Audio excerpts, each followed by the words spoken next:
avec la donne pour déterminer la tension. J'ai mis VR pour désigner V12, d'accord? De même que Vn pour désigner V20, parce que c'est beaucoup plus parlant. VR pour, qui a un rapport avec la résistance R et Vn avec la vitesse L. D'accord? Maintenant, on vient de trouver le courant total. Maintenant, il faut utiliser la lame encore une fois pour déterminer la tension VRT.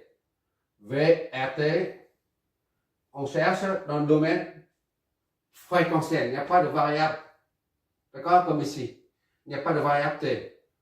Bon, E est égal à ZR, le non complexe fois I, le non complexe. Donc, I, VR est égal à ZR, c'est combien? ZR, c'est 4, 0. 4 et 0. D'accord? Fois I, on vient juste de trouver. Voilà. Pour multiplier le nombre complexe sous forme module et phase, on multiplie les amplitudes, les modules, et on additionne pour les phases, on les additionne. Ce qui fait VR est égal à 4 fois 118, d'accord?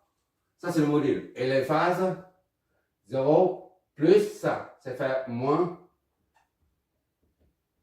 Voilà. Ça donne VR est égal à 4 fois, on va faire avec la calculatrice, comme ça c'est fait.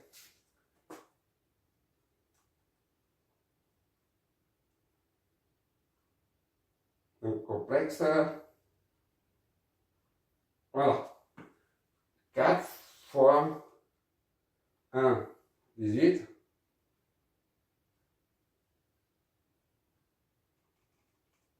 4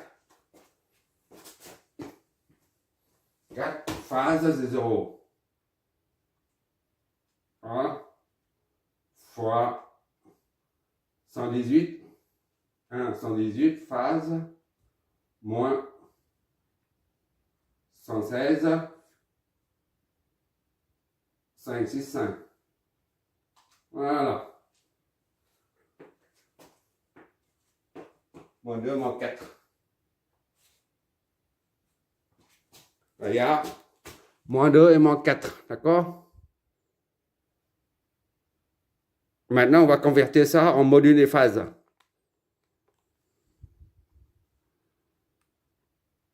Module et phase, qu'est-ce que ça nous donne? Voilà. Ça donne combien ça? 4. 2 et moins 116, virgule. Ça, c'est en vol. D'accord? Ça, c'est VR. Maintenant, il nous reste V20, VLT. Je vois la dernière ligne. OK, VLT. Dans le domaine phaseur, VL, il n'y a pas de variable, est égal à X, à Z, 20. Z20, c'est ZL, d'accord? ZL est là, ZL. ZL fois I. ZN, c'est 2,90 fois I. 1, 118 et moins 105. Voilà. On multiplie les modules et on additionne les phases. D'accord? VL est donc est égal à 2 fois. Bon, je prends la calculatrice et puis c'est tout. Voilà. Le manger. Maintenant, on va convertir ça en module et phase. Module et phase. Voilà. Module et phase, ça nous donne. Voilà.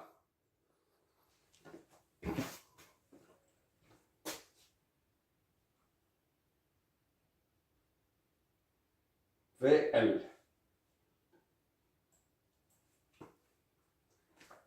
VL en phaseur, en domaine fréquentiel, c'est 2, 3, 6, moins 26, 5, 6, 5 degrés. Ça, c'est en volt aussi. Voilà.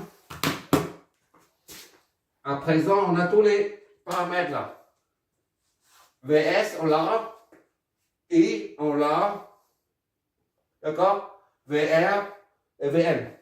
Maintenant, il faut comparer les phases là. Déterminer les I, V12, V20 et les déphasages. D'accord? Pour le déphasage, on trace. Grosso modo, la main levée, si tu n'as pas de règle, c'est pas grave. D'accord?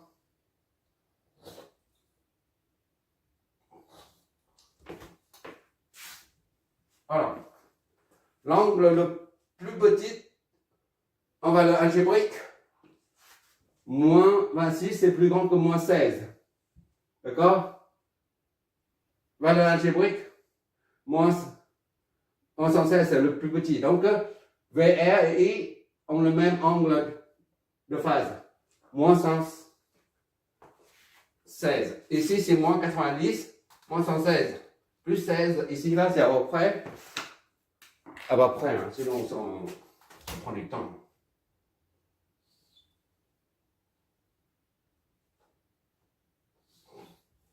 Je mets deux traits, un pour I et l'autre pour VR. D'accord? I ici, là. Et VR est là.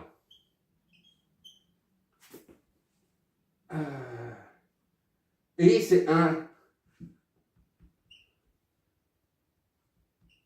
18. Moins 116. 5, 6, 5 degrés. VR, c'est ça. C'est pas à l'échelle, là, juste un vecteur comme ça, vous voyez. On dessine les deux, mais puisque les deux, ils ont, I et VR, ils ont le même angle de phase. D'accord? C'est la raison pour laquelle je dessine les deux. Moins, ça c'est 4.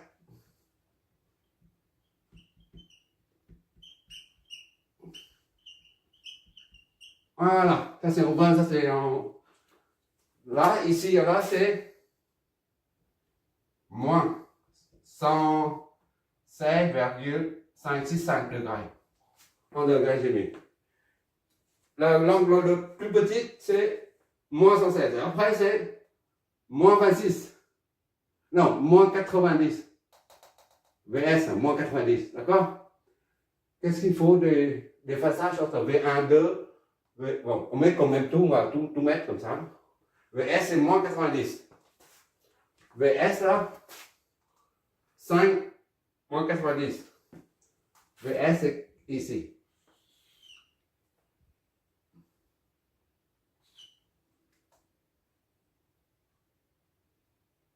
Moins 90. 5 VS 5 moins 90. D'ici à là, moins 90. D'accord? Et il y a quoi comme angle? À partir de moins 90, c'est on monte en 26. C'est le Z, on ne dessine pas, d'accord? VS, bon, qu'est-ce qu'il nous reste? VR, on l'a. VL, moins 26. D'accord? VL, c'est 2 là. Moins 26. Moins 26 et 2. Et quel? Moins 26, c'est quelque chose comme ça. Voilà.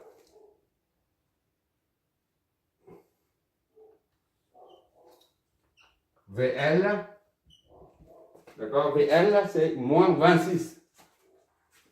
D'ici à là, c'est moins 26 degrés. VL, moins 26. Et le module, c'est 2. 2,236. Moins 26. Voilà. On va comparer tout ça, on va dégager une conclusion. On regarde ici la VL et I. La différence entre VL et I, c'est quoi en fait? Ça, c'est 90 degrés. T'es d'accord? Ça, là. VR, c'est 100. C'est 5, 6, 5. En absolu. D'accord? Ça, là, I. Ça, c'est I, là, bon, I, là. Ça, c'est I. D'accord? Ça, c'est ça, I. Et VL, c'est à 26, 5, 6, 5. D'accord? Regarde, I, là. Il va d'ici à là. Ici à là. Ça fait ça. Et maintenant, tu enlèves ça. Ça, tu enlèves ça. Et ça donne ça. D'accord? Cet angle-là est 90. 100 moins 100. 116 moins 26, ça fait 90. D'accord? 90 degrés. C'est-à-dire que le courant qui passe par la bobine est déphasé de 90 par rapport à la tension aux bandes de cette dernière. D'accord? Ça confirme ce qu'on dit d'habitude. Pour un condensateur, c'est le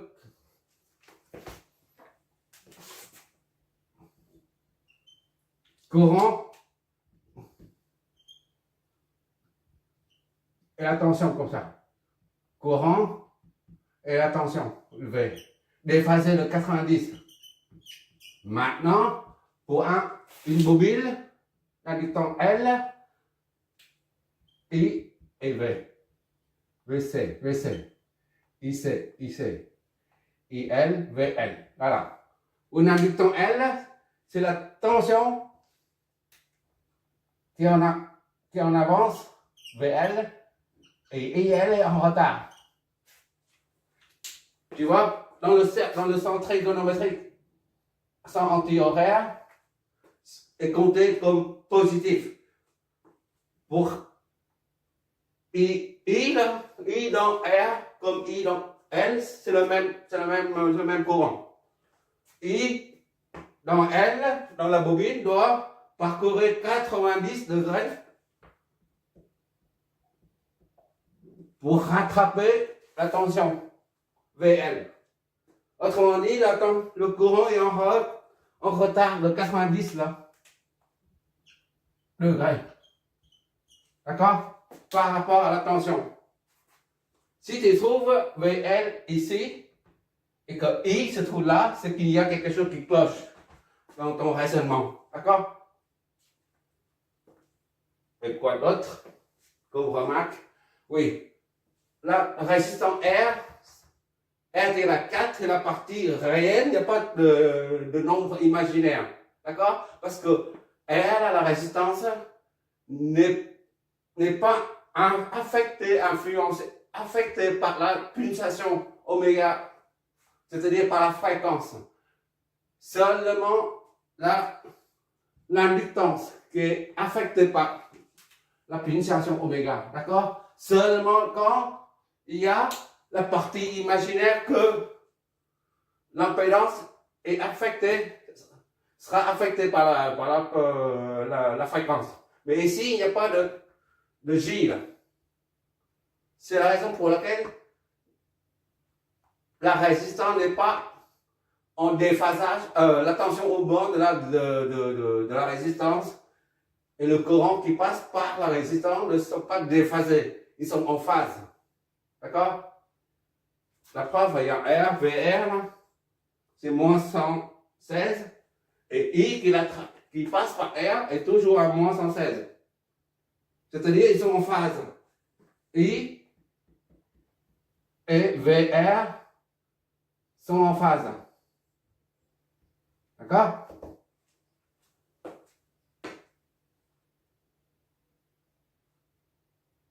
Quand un élément quand une impédance, l'impédance c'est un terme général, d'accord? Et quand il s'agit d'une bobine, on dit réactance. Réactance inductive. Et quand il s'agit d'un condensateur, on dit réactance capacitive.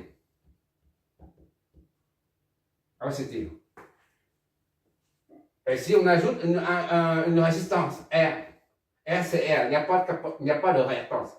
Et l'ensemble de tout ça, on appelle l'impédance. C'est un terme général, si tu veux, pour tout englober, pour tout dire en fait.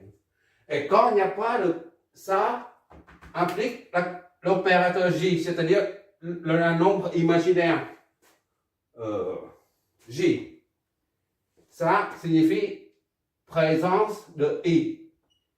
Idem pour ça. Ça signifie la présence de J. Ici, J est nul.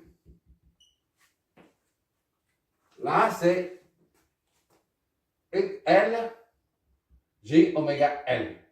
Ça va varier ça varie avec la fréquence, la pulsation. Et là, réactance c'est XC 1 sur J oméga C. Là aussi, ça varie avec la pulsation. D'accord? Dans les deux cas, on a l'opérateur J. Le nombre imaginaire J. Tandis que là, R, il n'y a rien. R, c'est R. Que la partie réelle. Là, c'est imaginaire. Imaginaire. Idem ici. Imaginaire. Tandis que ça, c'est réel. Un nombre réel. Qui n'est pas affecté par la pulsation oméga. C'est-à-dire qui ne dépend pas de la fréquence. C'est la raison pour laquelle le courant qui passe et la tension aux bornes d'une résistance sont toujours en phase. D'accord?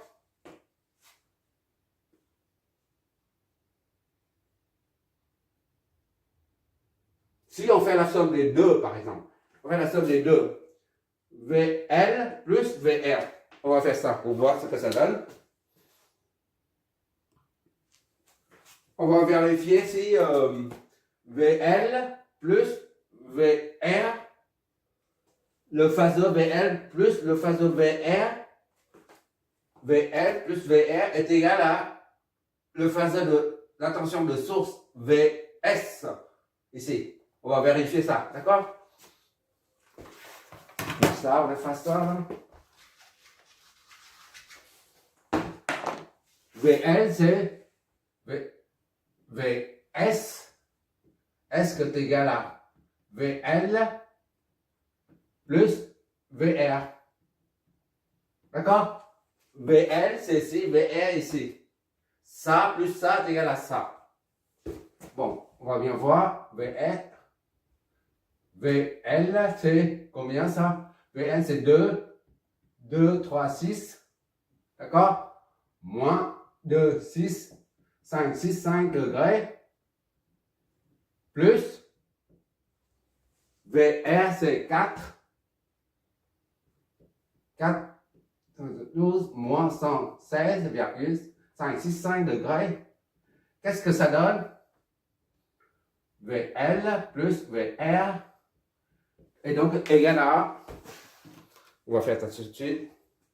Comme ça sera fait. Donc, complexe là. 2, 3, 6. 2,236 la phase, 26,565, d'accord, plus 4,472 la phase, moins 116,565, voilà. Je regarde un peu. Hop là.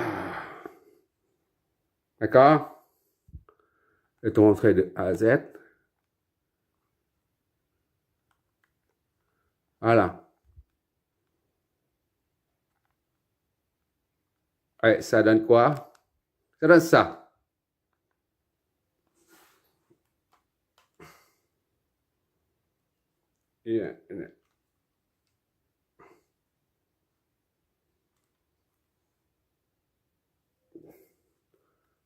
En haut, je saisis l'opération. D'accord? Ça donne le nombre complexe 0 moins 5G. Et après, je convertis en module des phases. Ça donne 5 et moins 90. D'accord? 5 moins 90. C'est-à-dire, on retrouve ici 5 moins 90 ici. Donc, c'est bon. Est égal à BS. Est égal à source. D'accord? Tout, on a tout contrôlé. Et maintenant, il suffit de ramener tout ça au domaine temporel. VS, ça donne VS. Maintenant, la variable T, il faut la mettre. C'est 5, l'amplitude cosinus de 10T, on remet moins 90. D'accord? VST. C'est ça, là. D'accord? Et I, la variable T, maintenant, I, c'est 1, ça c'est en vol. Et ça, c'est 1,118 cosinus de 10T, on remet, plus phi. Phi, c'est moins, sur 16, 565 degrés. En ampères. Il va toujours les essayer. Il est trop bas, là. Ah oui, c'est bon. Et VR, maintenant, VRT, on ramène au domaine temporel 4,472 cosinus de 10T toujours parce que la pulsation ne change pas, d'accord? Plus la phase, c'est moins. Voilà, vol. Ce sont des vols. Et enfin, BL, T est égal à 236 cosinus de 10T plus la phase. La phase, c'est moins 26,565 degrés. Voilà. Voilà.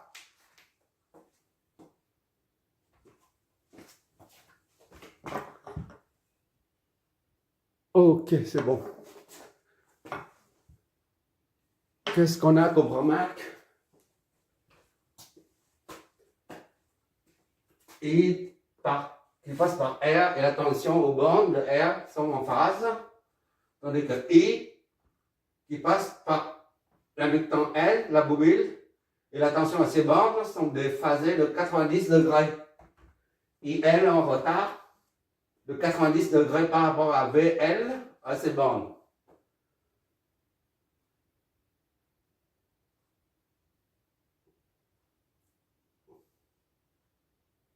Bon, c'est terminé. Merci d'avoir regardé. Si on dessine, maintenant on dessine tout ça et on aura des tensions là. Des tensions comme ça. Je rappelle encore une fois, pour analyser un circuit en courant alternatif, sinusoïdal ou cosinusoïdal, on passe par les phaseurs pour étudier, pour l'analyser en domaine fréquentiel, d'accord? Et pour pouvoir analyser en fréquentiel, il faut convertir tous les paramètres du circuit en paramètres, tous les paramètres temporels en paramètres fréquentiels. Et une fois on a tous les paramètres fréquentiels, on calcule normalement en appliquant la DOM, mais en se servant des paramètres fréquentiels, d'accord? Pour analyser. Et il faut analyser, on trouve des résultats en fréquentiel, dans le domaine fréquentiel. Et partir de ces résultats, c'est une solution fréquentielle. On trace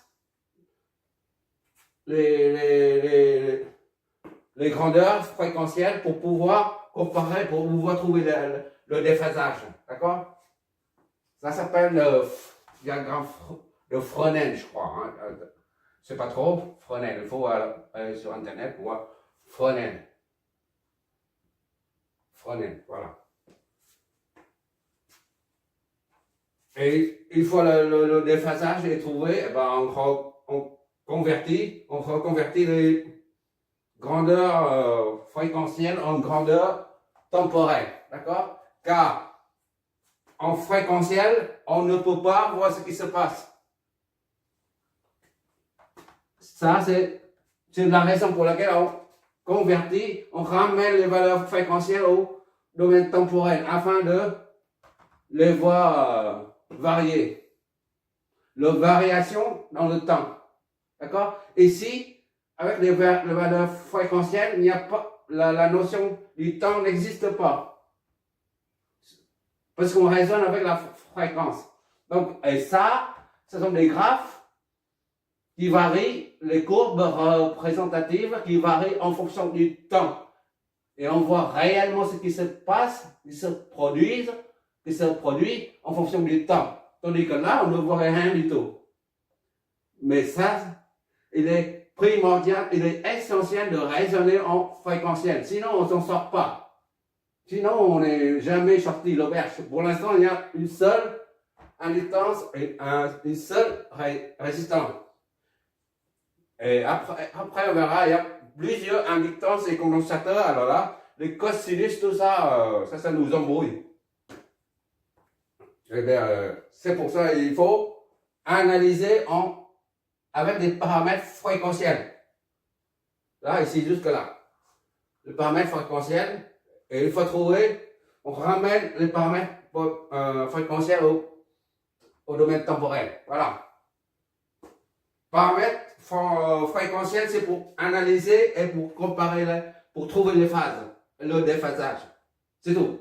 D'accord? Mais une fois l'analyse et les déphasages sont trouvés, on doit convertir. On doit revenir au mot temporel, au domaine temporel. Merci d'avoir regardé.